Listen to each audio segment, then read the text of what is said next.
Hello and welcome back to the Lockthwain Lobby Podcast. I am your host, as I always am, Aaron, second of Lockthwain.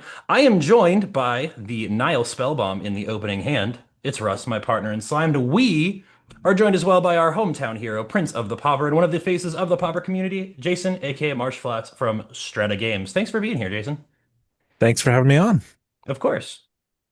So, Yeah, I'm the turn one Nile spellbomb because I'm just the perfect counterplay to you, Aaron. yeah, that's a way to say it. Also because I hate seeing you. Anyway, so this week we are discussing a few big things that happened this week, as we tend to be. We had a big BNR that came up, but Jason is here specifically to talk about Pauper, a big win he had recently, and some developments in the Pauper community. But before we do that, let's talk about our week in Magic. Let's start with you, Jason.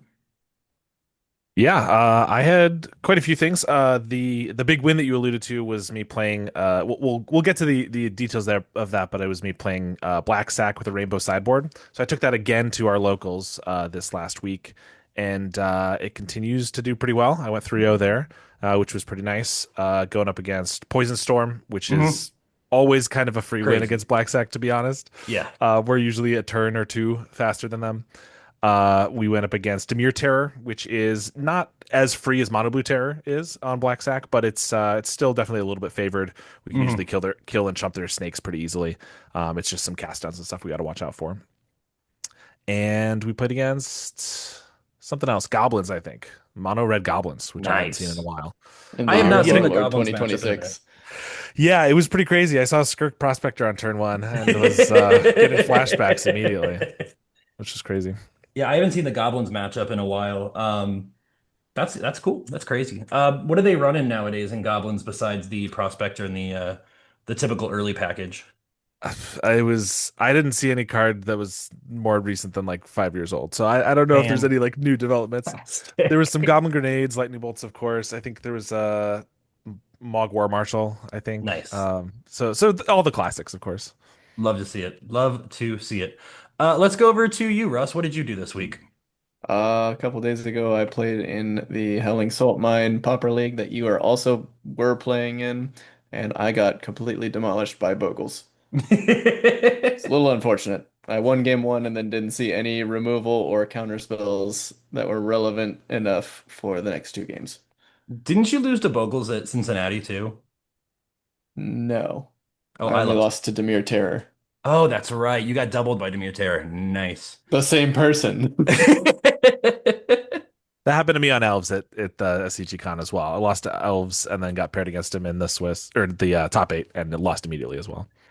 I mean, I You think it love was to the see same it. Elves player because I don't think there were many. He was a really cool guy. I got absolutely blown out of the water. It's hard to race Spy, but Elves is nuts, and it's always nuts.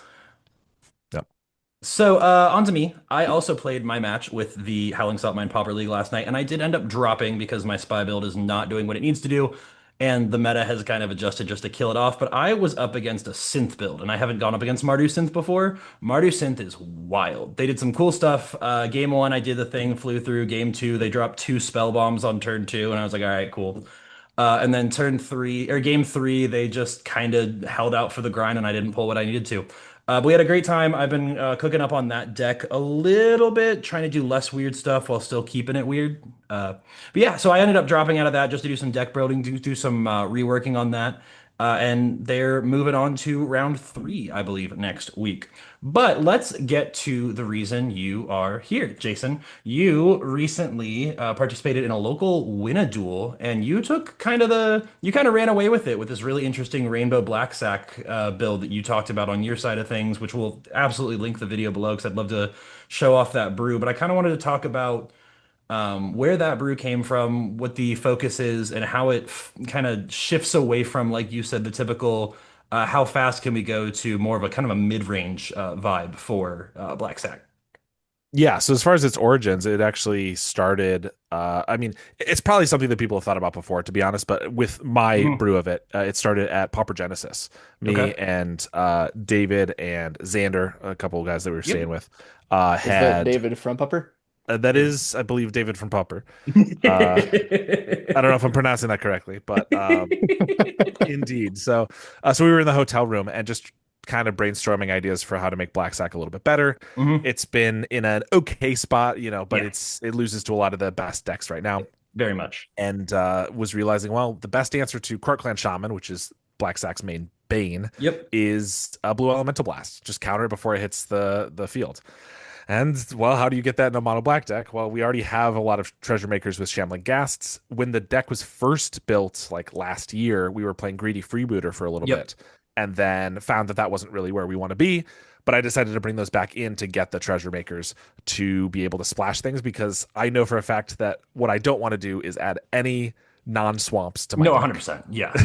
The deck just does not function properly. Like we're slowing ourselves down a little bit to get the treasure makers because we're not having creatures that die into other creatures. We can't go quite as quickly, but that's negligible compared to the tempo loss from like a tap land, so Yeah, that we can't deal 100%. with.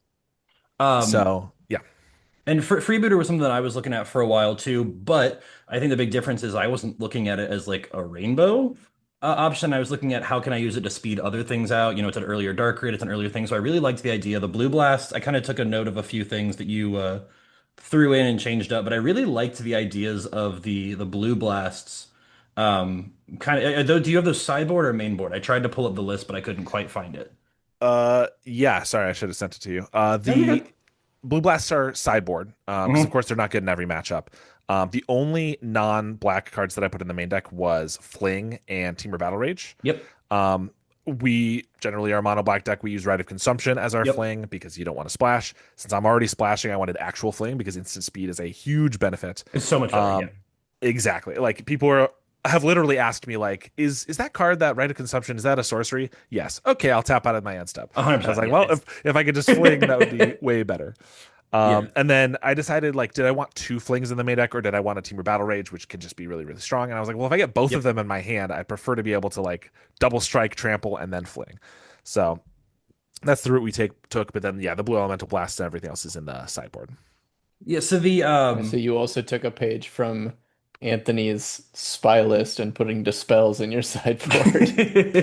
It's a little bit of a lot of decks tech. Yeah, like yeah. Spy. I know I've seen dispels in elves before. Of Hmm. course, they also do blue blast. Honestly, this is a little bit based off of Rainbow Elves, which is always mono green, but then you use Birchula Oh. Rangers, your Jasper Sentinels, all those things to splash whatever you need. And so it was definitely inspired by that a little bit too. So one of the things that I wanted to pick your mind about a little bit as someone who's playing Black Sack, I play more of a turbo build of it. I try to make it as fast as possible, and I wanted to kind of just look at the two of those. But the big thing that I've struggled with figuring out, and kind of what I've talked about other people figuring out, is how to balance your free sack outlets versus your payoffs for the sack outlets. I mean, obviously, the fling versus the right of consumption is a tech that I really like, and I'm working on sliding into my build. But then you get into the conversation of, well, how many blood thrones, how many carrion feeders, how many of those are we balancing? How did you figure out where the right kind of matchup was for that going into the rainbow rebuild? Yeah, I definitely considered it a little bit. I will say if you're playing Black Sack, four feeders, four Hmm. beetles. That's the Okay. reason to be playing the deck. I 100%. think Mortician Beetle is the best card in the deck. I Mhm. think Carrion Feeder is the most necessary card in the deck. So like if you're having four Mortician Beetles on the field and one beetle, or excuse me, yeah, if you have four feeders and one beetle, that's terrible. But if you have Right. four beetles and one feeder, it's amazing. And so I would play 10 beetles if we could probably, right? So it's as many as we can. The vampire has always been a little more interesting because it's so good at that turbo that you're talking about. It's the Yep. only times you can usually get a turn three win. I don't play Dark Rituals, so except for that. But without Dark Rituals is usually a vampire with like a stamina on a Shambler and then a sadistically, maybe a beetle, something else in there. Yep. And so the having as many vampires as possible is the best way to go for that turbo build. But Vampire in so many more matches is just so bad Yep. because it dies to Lava Dart. It never outgrows for a Yeah, duration. Like if long. they It doesn't bolt go away it, long enough. Yeah. you have to sack two things, and then you have to sack two things again next turn. Whereas a lot of these decks, especially Lightning Bolt decks and things like that, you outgrow them, and eventually they just can't kill your guys. So Vampire's been one that I've been like trying to drop a copy for a while. Like I often sideboard one or two out depending on the Yep. matchup. I'm actually trying a list right now. The list that I played at the Win a Duel was still four copies, but I'm trying out only three copies because it's never a card you want two of usually. Maybe if one dies, Right. but like usually you just want the one. No, I kind of agree entirely, and that's one of the things that I've been kind of struggling with. Is being on the turbo side, the faster side of it. It helps those early turns, but then, like you said, all you got to do is wait till the end step, and it doesn't keep that buff. It doesn't. It goes away. One of the other cards that I've been experimenting with a little bit that might help you out in a mid range. I don't know. You know, you're better with this than I am. But a card that I've had a lot of success with is Death Greeter. I don't know if you've teched that, seen that. But the gist of it is whenever a creature dies, you gain a life. It's Mhm. one mana, straight up, pretty easy. I've been running it in those matchups against things like Madness, Burn, anything that's going to just dome you off the top every single time something happens. It helps a little bit there. I was curious what your thoughts are on cards like that, or even the Falkenrath. I think it's like a Falkenrath Elder or something that's the 4 mana Blood Artist at that point. Yeah, Falconwrath Noble. That's what it is. I love that as a card. I think 4 mana is just Mhm. impossible to get to.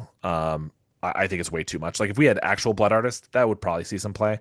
But Noble's just too expensive. Yep. The Death Greeter, I haven't personally tried, so there's always a like, take this with a grain of salt because maybe it's the best thing ever. It definitely reminds me of Sylvok Lifestaff, which is a Yep. sideboard card that we usually play, which can gain you 3 life per creature that dies, but of course you have to pay 1 mana for each thing, and that can get very mana intensive very quickly. And that card is one that people have kind of gone away from a little bit. I still usually like one in the sideboard, but in favor of just like Vampiric Link to gain lifelink, Yep. pseudo lifelink on your guy.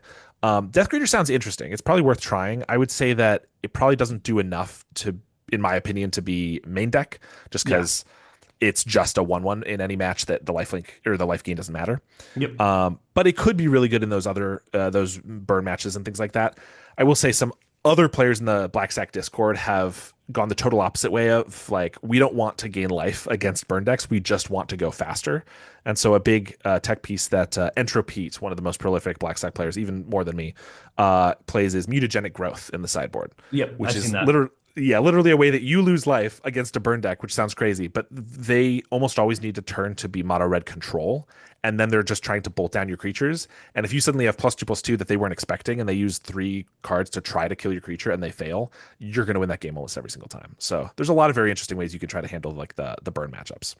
I'm taking notes for One my thing list I of. was curious about was a lot of the people who play Blacksec near me or in sort of the South, like Tennessee, Nashville area, they kind of go back and forth on Tragic Slip and Snuff Out. So what is your stance between those two cards? I have similarly gone very back and forth from them. Like my stock list started with snuffouts, and at one point I switched to going to tragic slips.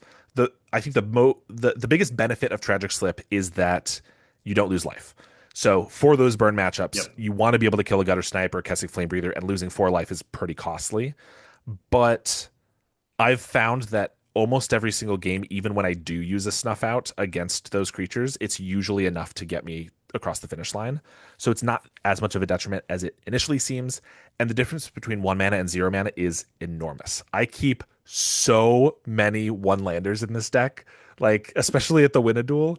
I kept probably more than 50% of my games, I kept a one lander. Really And so being able to keep a play a snuff out for 0 is like it's like a free huge. It's turn. Like huge. it's Yeah. enormous. And so I'm much more on snuff out at this point. But I think so usually I'm like 2 snuff outs in the main deck, some more in the sideboard, and then also some tragic slips. Slips are great, and I mean it's basically 1 mana kill anything in the deck, so they're still incredible. But I think snuff out the 0 mana is just too good.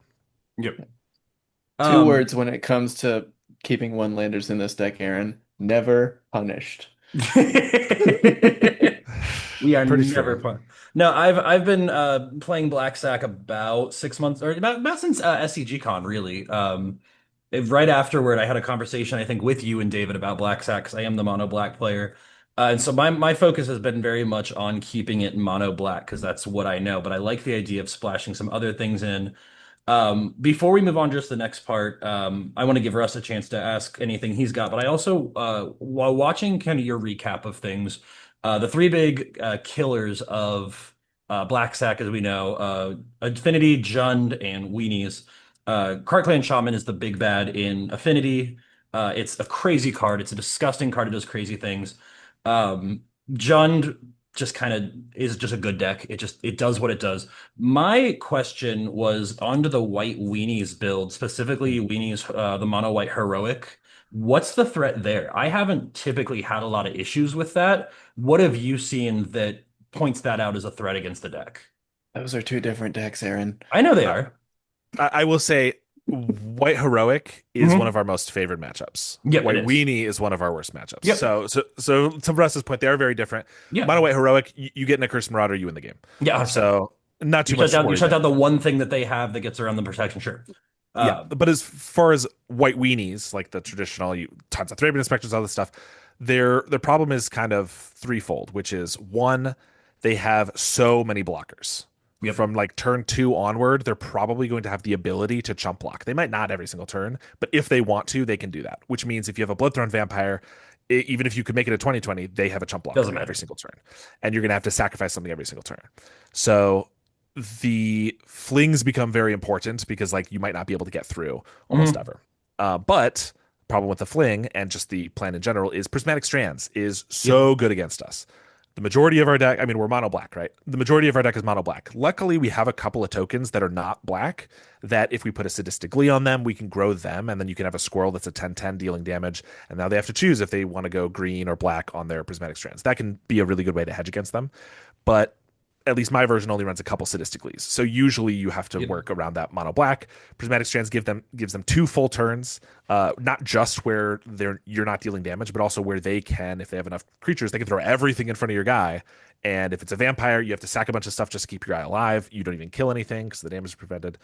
Um, and then a Rite of Consumption deals damage. It does It does. not cause loss of life, which means they can also prismatic strands to blank it.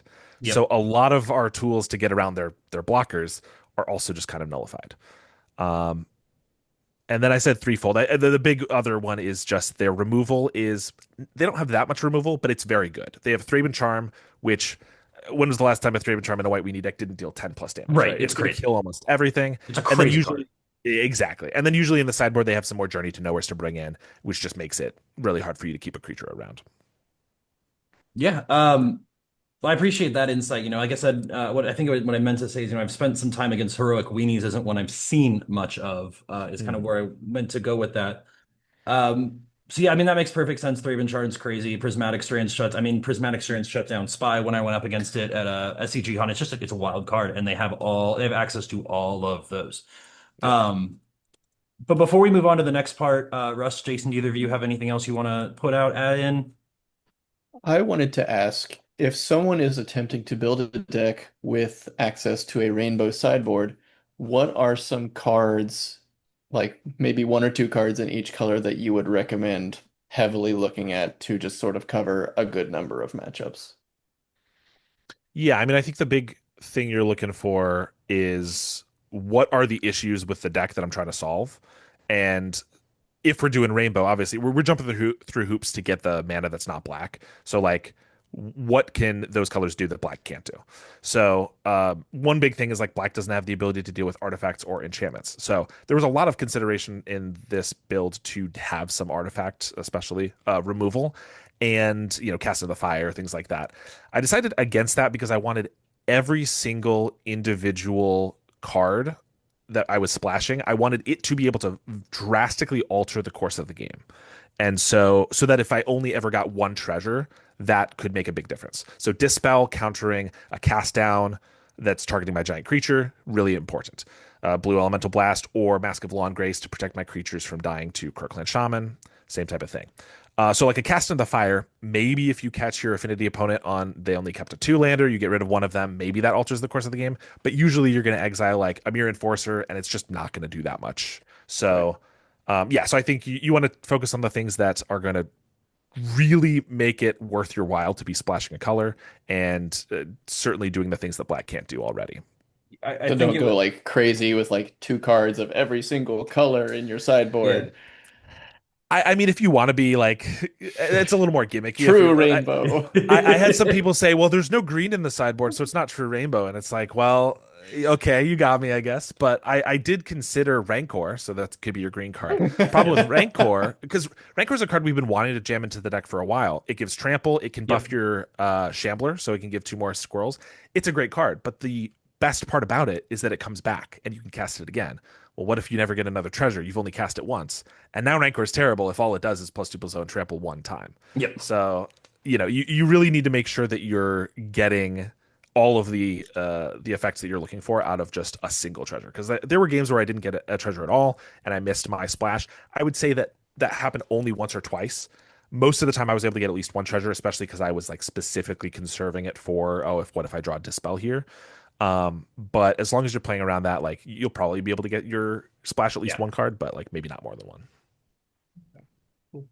Cool. So the absolute last thing I wanted to ask about this specific deck is more a me question. Mhm. I've been teching with a lot of things. I've got a lot of different. I mean, mono black something I've got thousands and thousands of cards on. One that I've been looking at specifically to get around the boogeyman of the format in Grixis Affinity is Burden of Greed.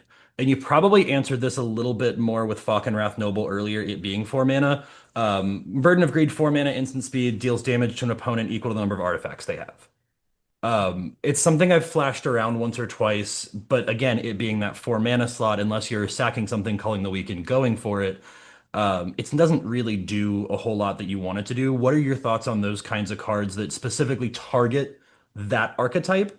But, then it comes down to warping your own deck around it a little bit.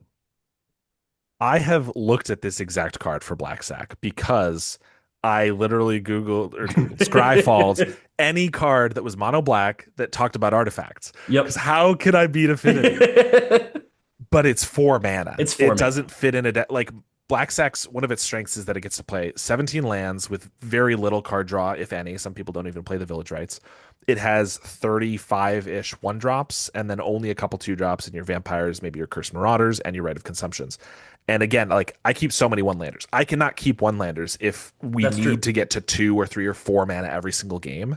I have won games off of just a single land. I was telling my buddy that there was a game that I had on, I think it was on stream, against Azorius Familiars, where I kept a one lander and I did not get a second land until turn 10, and I won that game against them Fantastic. because Familiars is a pretty favored matchup, to be fair. But it was like you were able to operate off of so much for just one land. So if you have a Burden of Greed in hand, well, that's just a dead card. I would say like 8 or 9 out of 10 games, Yeah. it's not going to do enough. And if you're suddenly keeping a hand that's like, oh, well, I have 3 lands, I can cast my Burden of Greed. It's like that's not really a winning proposition either. So Yeah, sounds great. And that's kind of where I've been with it too, is when it works, it works. When it doesn't, you're sitting there like, oh, I could use any other card in hand here. But Russ, I'm gonna kind of hand things off to you a little bit to run this next part, and that's the ban list that happened on Monday. There was a lot of discussion. Popper's kind of been in the eye with the last few bans, and this time around, the discussion was Sneaky Snacker. Sneaky Snacker, as we all know, made it through the week. But Russ, you're a little bit more familiar with that meta side of things and how that relates to things. So I just kind of wanted to bring that up and talk about it with Jason, get the idea from somebody who's a bit much more in tune with the format than we are, and kind of lead that discussion and see how we feel about that.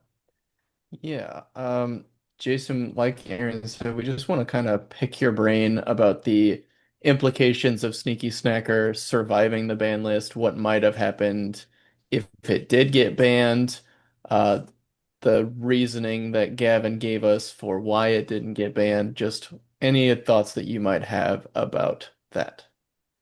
yeah, I for a while I wasn't super vocal about like what cards I wanted banned and things like that because like first of all, everyone's saying the same types of things, whether they're on one side or the other. And also like I'm very anti-confrontational. So any opinion that I put out, people are gonna be telling me I'm wrong. But I've started getting to the point with being a little bit more in the public eye, I guess, posting on, social media and whatnot. So I did post a couple hours before it that like I would like to see Sneaky Snacker banned personally. Mhm. Mhm. And my main reasons for that was that one, I think it makes mono red madness not necessarily too good, but too difficult to sideboard against Mhm. because any burn deck has always been, well, you just bring in all your life gain, you weather the storms, and then you're probably fine. But then any sort of pinger burn is like, well, you also really want single target removal. You want to be able to kill those guys so that they can't keep dealing you damage. And now with Snacker, it's like, well, you also want graveyard hate. Like if Yep. you have Fairy Macabres, if you have Nile Spellwalls, you want to bring those in. And so I've gotten to the point where I'm bringing in 10 sideboard cards because I'm bringing in all my graveyard hate, all of my life gain, all of my single target removal. And obviously, if I'm a blue deck, blue blast as well. And so it's just too much. I understand there are plenty of decks that people bring in a lot of sideboard cards against, but it's just so many. It's not that I've put 8 blue blasts in my deck and I'm bringing them all in against a mono red deck. Of course, it's like no, these cards are for spy, is what my graveyard hate is usually for, but I have to have it for snacker here, and so I think that it just makes it a little bit too difficult to sideboard against. Yeah. So that's one of the main reasons. And then the other one is just the ubiquity. It's just everywhere. I think a year ago, Snacker was fine. Obviously, just the same card, but it was being played in Mono Red Madness and Rakdos Madness. And that was pretty much it. And then once we got abandoned attachments from Avatar, we started seeing it in Dimir Terror because now you can discard it from your hand in a mono blue deck or a blue black deck, a deck that doesn't need red. And then we got Pursue the Past, which gave both Boros Tribe and Naya Gates the ability to be playing it as well. And so now we have Boros Tribe is definitely a little bit lower. Maybe some people would call it not quite meta, but we have 4 or 5 meta decks that are playing Snacker. A lot of which are not even blue or black. I don't Yeah, just necessarily don't have a have the problem. ability to cast it at all. Yeah, Yeah, that's the big issue. it's a bit of a goofy quirk, but I think that's just kind of something that happens with Eternal formats. So like that's not as much of like mutagenic growth is a green card you can play in any deck. Like they maybe made a mistake with the design of that, but like there's already been a lot of bends and breaks of color, things that you can do. But it's just the fact that it's in so many decks at this point. Like have been trying to say Chrysalis is too busted for so long. I've always been against that, but then they're like, you splash green and red in any deck and it's fine. And it's like it's in Jund Wildfire and Gruul Monsters. Now we have it in Naya Gates, but before that, it was in 2 decks. And people were like, oh, it's the best thing ever. And it's like, well, maybe it is a really good card, but it's not being splashed as much as people think it is. I'm just gonna slowly hide my spy deck that Yeah, I has was a gonna say mountain I'm in just the gonna put my sideboard. spy deck away real quick. Look, there's some others, obviously, but like I would say that that's a choice in spy. It's not like, oh, you must be playing Chrysalis in your spy deck because it's the correct choice. It's like it's an interesting choice. It might be good for the meta. It might be, you're trying to surprise people, whatever it is. But like I think there's plenty of people who would say that that's an inferior version. I'm not necessarily I don't have any race horse in the race, but I'm just saying like it's not definitively the version you need to be playing because Chrysalis is so Yeah. busted, right? I think that's It's fair. no Fantasticar, but we'll get into that later. Exactly. I mean, I definitely agree. Bring up Chrysalis is a really strong comparison. When I first came into the format, I think I'm the newest in the format of the three of us. When I first came into the format, everyone told me how great Chrysalis is, and the spy build plays it. And then I started seeing it everywhere, but it never kind of felt the same way that Snacker has felt, where any deck can play it, any deck can use it. I have seen it literally everywhere, and that's kind of one of the reasons that I entirely agree that it needed to go. I think any card that can play off color without hurting the deck or even pushing the deck in some cases, I think it's too good for the format. That's just Uh, my personal opinion with it. Aaron brings up an interesting question that I don't think I know off the top of my head. Jason, how long have you been playing Magic for? I've been playing Magic for 16 years, since 2010. Oh, wow. Um, so quite a Well, while. I've only been playing Pauper for about 2.5 years, so it's been a little bit shorter. But as soon that as I would have started playing, been what set was that? it was what set was it? It was beginning of 2024. So right before Ether Drift, I think. Is that it? Okay. Or was I've that? lost all frame of reference for what Who sets came knows? out when anymore. Yeah, same. Who even knows? Yeah, so what was it exactly that drew you to the Pauper format? I guess is the question I want to ask. Yeah, the first thing that drew me to it was that I was going to MagicCon with some buddies, and we it was in Chicago, so it was like we'd have to stay out of town, things like that. And we were looking for anything that would be take up a bunch of time and not be super expensive, because of course it's very expensive to go to a MagicCon. And every event was like $150 for a 3 round event. Do this thing, and I'm like, oh, what? We have 3 days to fill. How am I gonna get out of this without spending so much money? And so we saw that there was a Pauper Cup happening on pretty much all day Saturday. We knew roughly that Pauper was a cheat format, so I was like, oh, perfect. So I bought a $50 deck. I bought Golgari Gardens, not the Nice. deck you should be starting on, but a good deck. But generally, when you want to control the meta, you need to know what things are actually happening. So I spent $50 on that, and then played in the Pauper Cup. and that was what got me into it. I took it extremely seriously. I started practicing on MTGO. I started looking up decks and all this stuff, and I went 2-6, absolutely Nice. terrible. Nice. My my buddy, who was the one who suggested it, but he really didn't care as much, just threw together a mono green infect deck, made top eight, and then I was pretty pissed at him for that. But Oh, I love Infect. So in my head, what I'm seeing right now, because my very first outing was I went 4-3 at SCG Con Cincinnati. So in my head, I'm looking at like those sports reports that are like comparing to the all-time greats. Sabermetrics. This person started 2-6. This person started 4-3. They're gonna be better. I'm like, yeah.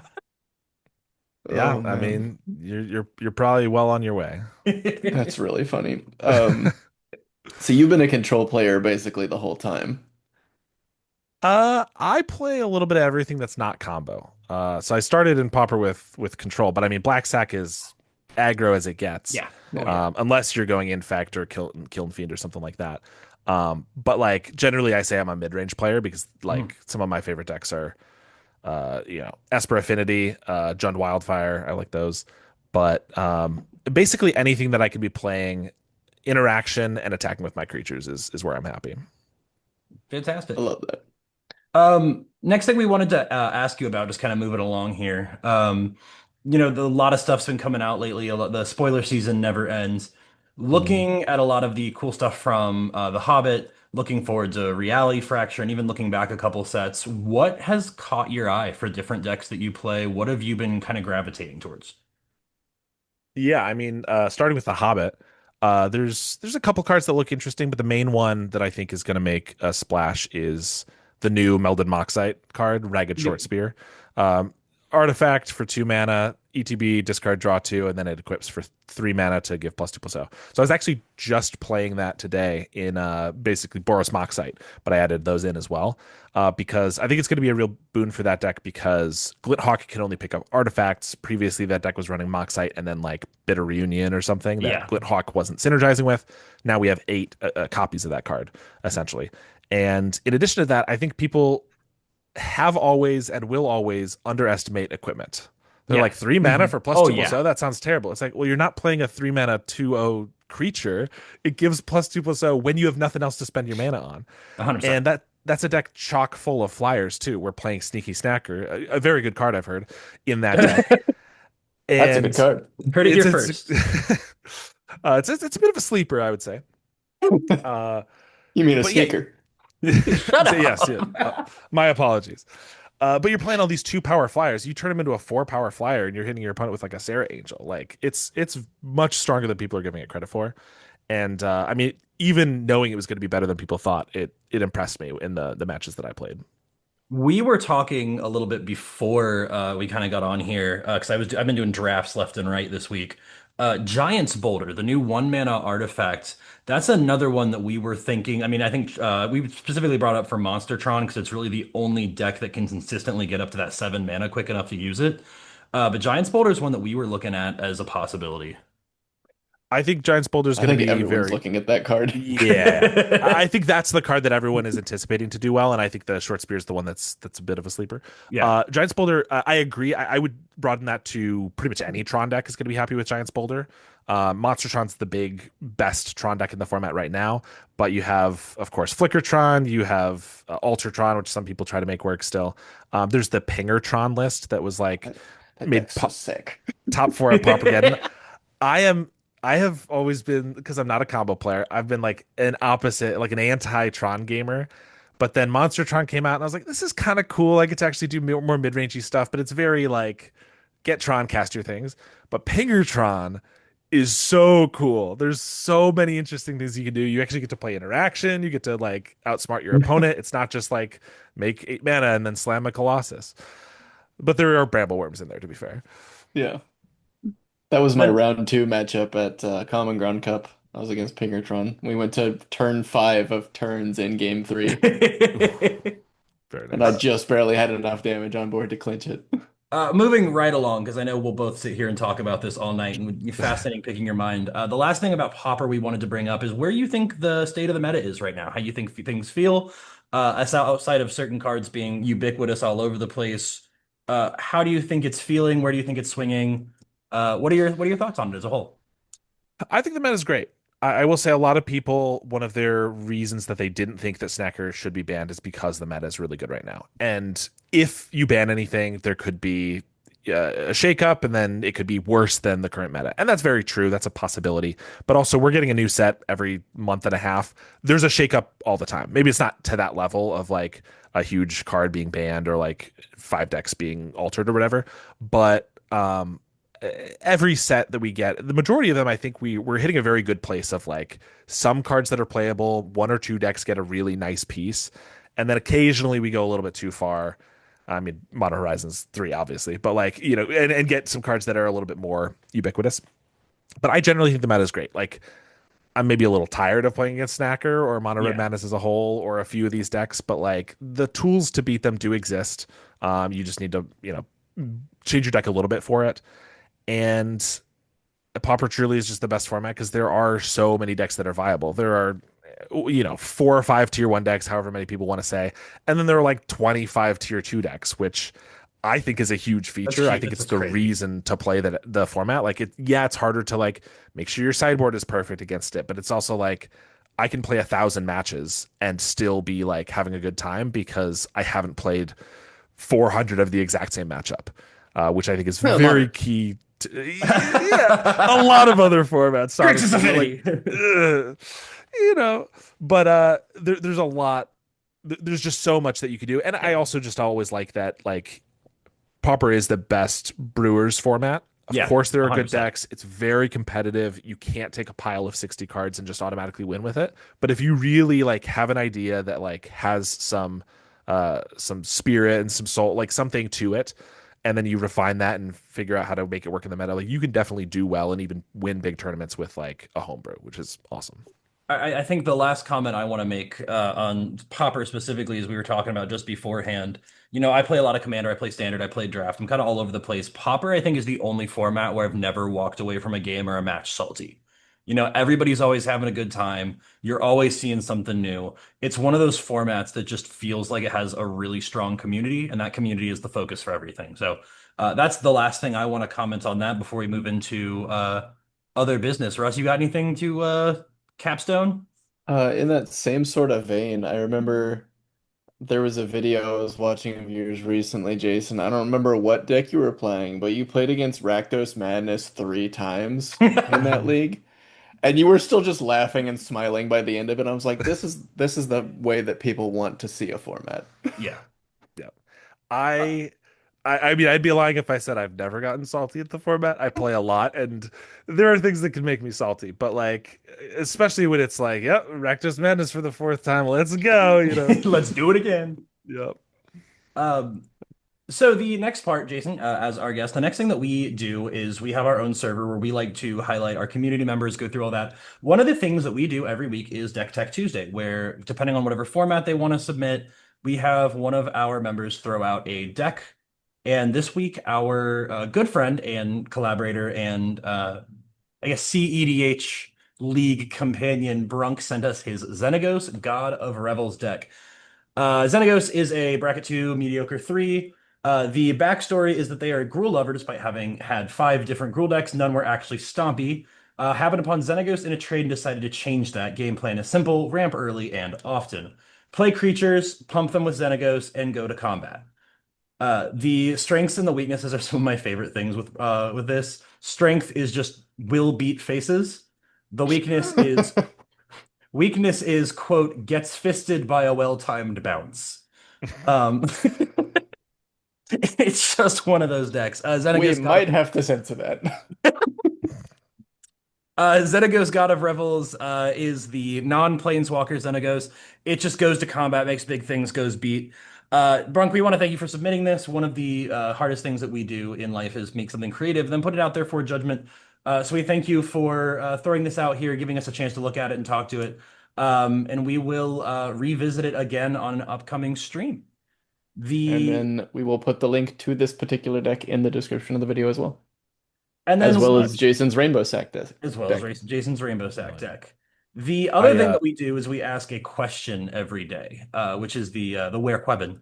And one of the ones we asked on Tuesday was to create a March of the Machines style crossover. Our good friend Rat King, aka Gwen, created Halana and Alana and Thalia and the Get Rog monster for 2 and W, or white, black, red, green, legendary creature, human, frog, horror with first strike, death touch, vigilance, reach, and myriad. Lands and creatures your opponents control enter tapped. Once per turn, you may play a land from your graveyard, and the legend rule does not apply to tokens you control. This is incredibly impractical, makes no sense, and I'd love to play against it 10 out of 10 times. It's so dumb. It's so funny. I still think the one that I made for that one was really good. Yeah, Russ, our local merfolk lover, created Thassa and Svaloon. Russ, if you want to walk through that. Yeah, so Thassa and Spaloon is 3 and double blue for a legendary creature, Merfolk God. It's indestructible, and it isn't a creature if you control 4 or less Merfolk. And when they enter, create 2/1/1 Merfolk tokens with Island Walk. And whenever one or more Merfolk you control attack, tap up to one target untapped permanent an opponent controls, and if you do, draw a card. Then other Merfolk you control have Ward 1, and for 1 and a blue you can scry 2. Definitely balanced. I don't see the issue. It's a 7/7. No, no notes. It just Um, puts 9 power on the board for 5 mana. I mean, they've done that before. what's the worst that happens, right? Just reanimate target. What, you mean an 8/8 for 2 mana isn't balanced, the ancient one? The ancient one is my number one favorite commander deck. Oh, You've Yeah. I'd summoned love to me. see it. Yeah, Um, I don't play that much commander at this point, but I did play quite a bit for a while, basically before I got into Pauper. And yeah, ancient one is incredible. You get to play an 8/8 for 2 mana, and then you get to do things like dress down to make your creature lose all of its text, and then attack for eight Death on turn 3. Shadow. Draw a card. Oh, it's incredible. beautiful, beautiful. Shout out to Sarita in our Discord who also has an Ancient One deck, and every time I've played against that thing, it just wrecks face. That card is wild. It's pretty good.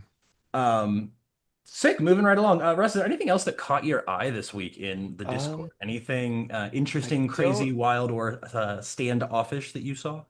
I don't believe so. I was a little busy this Yeah. particular week, just helping my wife get ready to start school back up on Monday. Hey, that's awesome.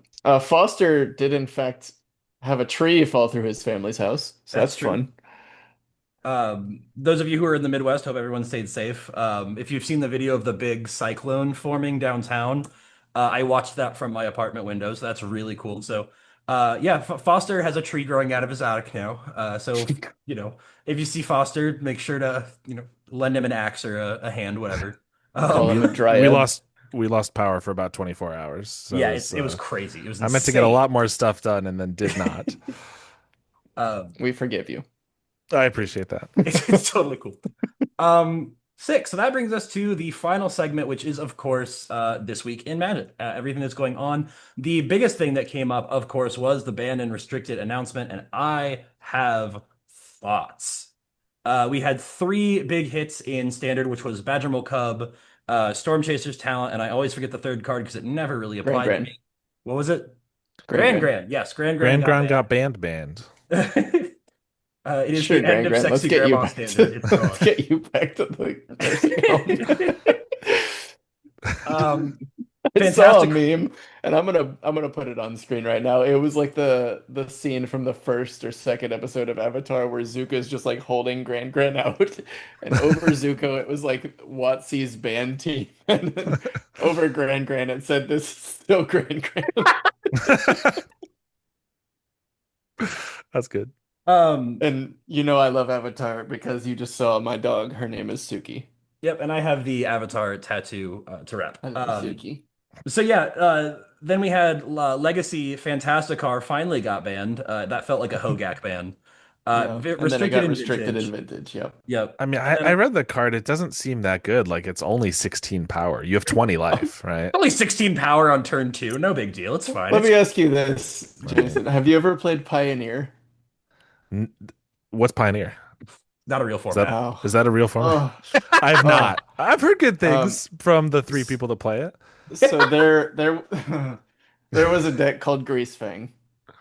I'm familiar with The Greasefang. okay. Imagine that on turn I'm one. familiar with Parhelia. Like, I know. It I was actually, disgusting that they could just do that and that Wizards let it go for as long as it did. yeah, at Pauper Genesis. Pauper Genesis was combined with like a giant Legacy tournament too, and so I actually watched a little bit of the Legacy coverage that like Bosch and Roll and some other Yeah. people that Mhm. I don't know did, and it was like a Fantastic mirror match, and I was like, I knew the card was busted, but I hadn't actually seen it play out, and then he Dark Ritualed into it, and then cast a Mishra's Bauble and Force of Willed his own Mishra's Bauble, and I was like, how is this card still here? Like, and then just 16 power. How did we get Oh, here? yeah, it I was saw it as a backup win gun for Doomsday decks. I was like, we've gone too far. Um, so Doomsday doesn't need a second win con. my big complaint is that standard did not get hit nearly enough. Badger Mole needed to go day one. Storm Chaser's Talents needed to go for a while. I think Grand is fine. You have Withering Hex, or Withering Curse, the one mana that kills it. You've got plenty of things that kill Grand without any problem. I was upset not to see the Aaron, you're tablet just go. mad you can't call it Sexy Grandma Standard anymore. Sexy Grandma Standard is dead, and I'm upset about it. whoa. But Tablet of Discovery is disgusting. That card needed to go. Um, Please relax. 3 mana for it can tap for 1 mana. When it enters, you mill a card, you can play it till end of turn. It taps for one, or it taps for 2 red to cast an instant and sorcery spell. So what people are doing with this are doubling up into it and then going capstone, capstone, capstone. Which is just it's the pinnacle of the 4 color control deck right now, and it's unbeatable. Once you get to a certain tier, especially on Arena, you do not come across anything else, and I'm tired of it. Uh, and with us going into Modern and Pioneer season and Standard season being, I think, 6 months away now, I don't think we're going to get rid of it anytime soon. Uh, but I needed to see Tablet go to be really happy with how things went this week. And I don't think there's another BNR slated until at least next year, right? So they've been doing them more frequently. I think they said they're going to do them at least bi-monthly with the frequency of sets coming out. I know we just had one in August. We had one. I think they focused on some things in June, but June was a busy month for me. Um, so I don't know when the next one is, but I know that standard is going to be ignored for a while, and 4 color control is just going to go off. And that's my rant for the week. That's my angry piece. Is standard is still unplayable. All you did was get rid of the things that stop the big bad. Because apparently getting rid of the things that adjust against the format warping stops the format warping. Who would have thought? Who would have thunk? Here's where Um, my opinion would go if I played Standard. That's how I feel about these two, Jason. I have not touched Standard right? since Theros. Ooh. I haven't touched it since like Scars of Mirrodin. Basically exactly when I started. I played for like a couple of years and then I, I didn't play Oh no. I I think my Is biggest issue with is Infect standard. still good? You had Rot Priest for a little bit there. Oh Um, yeah. I like standard, but standard is too much like modern nowadays, and modern's turning into legacy, and power creep is getting. We're not going to go into that. You'll get me going. The next thing we have is we had Hobbit pre-release this week, and Hobbit officially releases tomorrow, 8/14. What are our first thoughts on what we've seen, Jason? Starting with you, just as a whole. I did not make it out to a pre-release, Okay. so I can't say I have a lot of like gameplay experience with that. I did try out the Ragged Short Spear, and I plan to use some Giant's Boulders, but we already talked about that. So, Smog looks cool. I don't know. Which There's some one? cool commander cards. There are Oh, sorry, 6 Smogs. there are 15 Smogs. Uh, The they all look cool. 53 I don't know. Spider-Man. Indestructible Smog, Adventure Smog, Haste I did Smog. I did think it was Common pretty funny Smog. that the I mean there's too many smogs as we're talking about, but the arrow that kills Smog in the story doesn't kill him Oh, because he's indestructible. He doesn't right. kill one of them anyway, which I thought was a little silly, but I guess you can't win all the flavor Yeah. judge rulings even if it's in one set. It kills 5 out of 6 of them, so I'll take it. But yeah, that felt. In fact, it kind of just makes smog better if it's the indestructible smog. Yeah, exactly. I'd like to give you a treasure, please. I shoot the dragon and the dragon craps out gold. Like, Nah, it's politicking. It's a commander thing. Oh yeah. um, Russ, what have you seen from The Hobbit that you like, if anything? Absolutely nothing. Russ is our doomer for the week. I have been all in on The Hobbit. I think it's really cool. I am the known universes beyond despiser, and I gotta say, they got me with Marvel and they got me with Hobbit. The card design in Marvel was fantastic. Black got new identities, Red got new identities, cool new stuff came out. And then The Hobbit has, I wouldn't say reinvented some things, but it's definitely given me some cards I like. The Red Gandalf specifically is so cool. It creates a situation where you exile cards on turn 2 that you can't play typically until turn 4 because you have to play him on turn 3 to get him. I think that's sick. That's really cool. I mean, you can play the Black Mage's Staff in Rakdos, whatever. But I think it's cool. The set is going to be fun. It's going to be interesting. And I'd like to see what it does moving forward. I don't think it's going to affect standard a whole lot. It's one of those sets that's very insular in terms of the types that are in it, outside of maybe goblins. So I don't think it's going to affect standard too much as a whole. Modern, I don't think it's going to. I don't think it's going to be an affecting set, but I think it's a cool set. Yeah. I know nothing about this set because I've been too busy brewing this deck. Coming soon to a MarshFlats deck donation near you. Oh, You should be horrified. You should You should. retire while you can. I'm excited. You As a It's should know I okay. want It's to not leave the now. combo deck. Um, It's not uh, Cycle Storm or Flickertron. I do appreciate that. I'm sure that that someday I'll be gotten by one of those. This brings us to the last point of our last segment, which is spoiler season coming up. We have several different big sets coming up. I think the one that everyone is holding their breath for is Star Trek. No, Reality Fracture. Uh, God! there is a set between now and Reality Fracture that, as far as I know, most people are just kind of glancing over. I'm very excited for Reality Fracture. Everything, I mean, White Weenies and Standard is going to become unbeatable. Outside of that, the set just looks sick. It looks so cool. And then we have the Merfolk set right after that. The two of the next three sets are going to be phenomenal. And I'll turn I'm into a very housefly when that set comes out. I hate it here. And that, of course, brings us to our close. I'm going to talk about a couple things, then Jason's going to do Jason's plug, and then Russ is going to send us home. First things first is we have our charity stream coming up on Labor Day. We have a tentative schedule blocked out that we have to send out to the people that are going to be on it, but we are going to be raising money for my old neighbor whose family is going through a really tough time. 100% of the proceeds from any subscriptions, any GoFundMe, or any donations that are made will go to them to help them out, as well as another auction that I am running through another group. On top of that, we do have our Monday night deck tech streams in which we take submissions from different decks across the community. We either give you advice on them, we tell you how terrible they are, or we meet you in the middle somewhere, depending on what you need. With that, Russ, People like that we do it, so we keep doing it. with that, Jason, why don't you go ahead and tell us where we can find you, and we'll make sure to link you in the description below. Yeah, I'm Jason, also known as Marsh from StrataGames, YouTube channel mostly about Pauper, as that's what I've been talking about here. So yeah, if you're interested in gameplay, I make a lot of videos about just various things. I never really shut up about the format. That's pretty much where you can find me. Also have some like deck guides, or if you want to make me play some monstrosity deck on a video, you can do that too. Like it sounds like Russ is going to do pretty shortly here. So I appreciate you guys having me on. We absolutely thank you for being here. One of the first things we talked about when we wanted to do this is that we wanted to get you on, especially in the local scene. You're a big name in terms of helping people get into the format. You're the guy who shows up and says, "Hey, if you need something, I have it, take it, trade it, whatever." So we really appreciate you being here and being an ambassador for the format, spending your Thursday night with us instead of out at a weekly. So thank you for being here. Uh, Russ, go ahead and send us home. Yeah, everyone, thank you so much for watching, listening. If you've made it this far, please go down to the description where we will put Jason's YouTube channel. I'm gonna point in the right direction. We'll put Jason's YouTube channel. We'll put the link to his Rainbow Sack deck.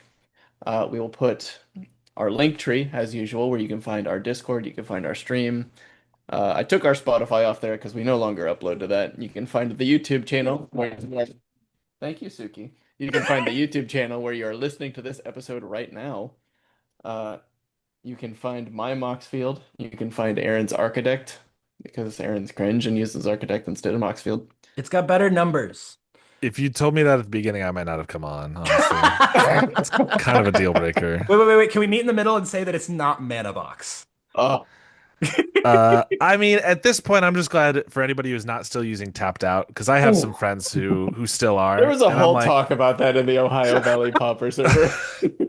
I mean, look, I was on Tapped Out for, probably till 5 years ago when Moxfield became a thing, because there wasn't anything better to jump to. But at this point, like let's join the 21st century, guys. Come on. Architect has better numbers. I am a numbers person. But You everything heard it else here is first. Aaron worse. admits that they're all And I'm statistic. I'm an everything else person. I'm an aesthetics person. Anyway, Jason, thank you so much for coming on. Everyone who's listening, make sure you check out the Familiars podcast. It is a fantastic podcast. I listen to every episode as soon as it becomes available to non-members because I'm poor. And we appreciate you watching and listening. That's probably another thing I should have plugged. Yeah, the Familiar podcast, brand new, and hopefully rivaling the Lock Twain lobby at some point. Hey, you're already way above us. We're just here for fun. Oh, fair enough. We're just here to have some fun, dude. We're not gonna swing in those big leagues. All right, everyone. Just always remember that the best wins. Are the flavor wins. Thank you for being here. Thank you for listening, and thank you for being part of our community. Keep an eye out for updates. Keep an eye out for Patreon as it comes out, and be sure to join our Discord to get involved with the Deck Tech Tuesday, the question of the week, and to be involved in every format we are involved in. Thank you for being here. Thank you for listening, and thank you for being part of the lobby.